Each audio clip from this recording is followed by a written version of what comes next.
Good morning students, how are you? I hope you are fine and stay at your home। प्यारे बच्चों, 9th class subject हमारा social science, lesson चल रहा है हमारा second. ठीक है, तो जो लास्ट जो हमारी वीडियो थी उसके अंदर हमने पढ़ा था समाजवाद के लिए समर्थक। ठीक है, समाजवाद के लिए समर्थक जो लास्ट वीडियो थी हमारी उसके अंदर हमने पढ़ा था। तो आज का जो हमारा स्टडी पॉइंट है वो है रूसी क्रांति।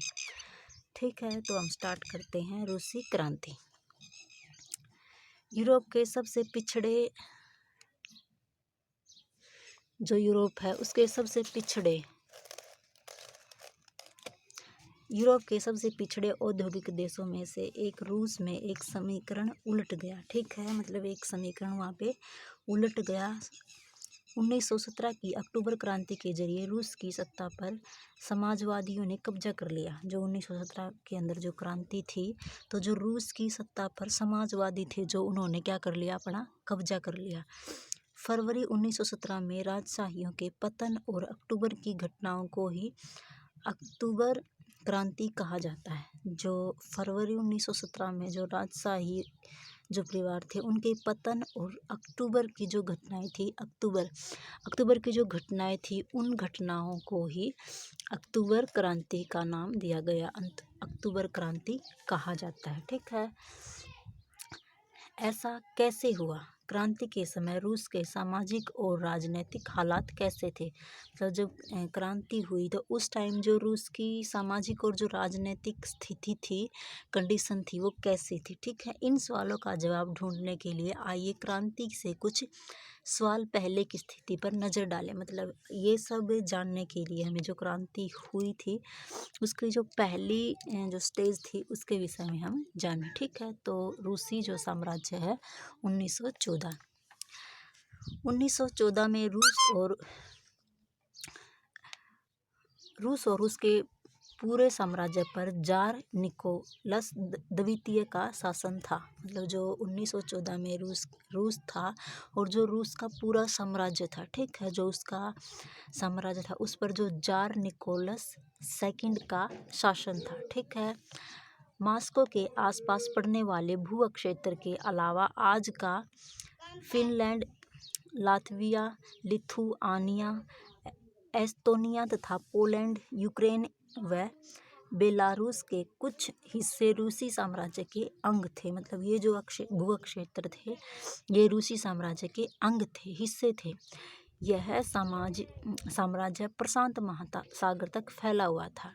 ठीक है, जो ये साम्राज्य था ये प्रशांत महासागर तक फैला हुआ था। ठीक है, जो ये इसमें दिखा रखा है एक सेकेंड मैप में, तो इसके अंदर जो ये वाला है ये है रूसी साम्राज्य। ये ग्रीन कलर का जो ये दिखा रखा है रूसी साम्राज्य, ये पूरा का पूरा इधर का जो है रूसी साम्राज्य है। ठीक है, तो ये कहाँ तक फैला था? ये मतलब जो प्रशांत महासागर है वहाँ तक फैला हुआ था। और आज के मध्य एशियाई राज्यों के साथ जॉर्जिया, आर्मेनिया व अज़रबैजान भी इसी साम्राज्य के अंतर्गत आते थे। रूस में ग्रीक ऑर्थोडॉक्स चर्च से उपजी शाखा रूसी ऑर्थोडॉक्स क्रिश्चियनिटी को मानने वाले बहुमत में थे। ठीक है, लेकिन इस साम्राज्य के तहत रहने वालों में कैथोलिक, प्रोटेस्टेंट, मुस्लिम और बौद्ध भी शामिल थे। मतलब जो ये साम्राज्य मानने वाले थे उसके अंदर जो कैथोलिक थे, प्रोटेस्टेंट थे, मुस्लिम और बौद्ध भी इसके अंदर शामिल थे। ठीक है, तो जो ये रूसी साम्राज्य था ये प्रशांत महासागर तक फैला हुआ था। ठीक है, आप इस मैप के अंदर देख सकते हैं रूसी साम्राज्य को, ये प्रशांत महासागर तक फैला हुआ था। इसके अंदर जो चित्र 4 दे रखा है,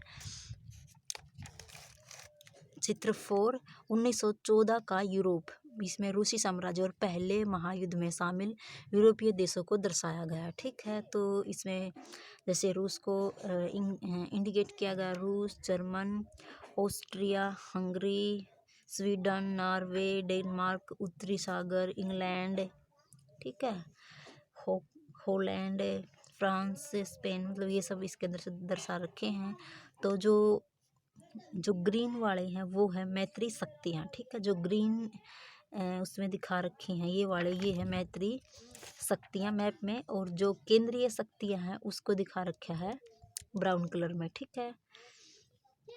और जो तटस्थ राज्य हैं वो ये वाले हैं ग्रे कलर में, ठीक है। ऐसे तटस्थ राज्य जो बार में केंद्रीय शक्तियों में जा मिले हैं, ठीक है, बाद में। तो ये है रूसी साम्राज्य। तो प्यारे बच्चों, जो ये मैप है इसको ध्यान से देख लेना। इसमें जो ये नीचे दे रखे हैं जैसे केंद्रीय शक्तियाँ कौन सी हैं, मैत्री शक्तियाँ कौन सी हैं, तटस्थ राज्य कौन से, ये इसमें कलर में दिखा रखे हैं, ठीक है। और ये डिनोट कर रखे हैं, ये जो ग्रीन कलर की हैं, जो ग्रीन कलर के हैं वो है मैत्री शक्तियाँ, ठीक है। तो आज के लिए प्यारे बच्चों इतना ही। Thank you.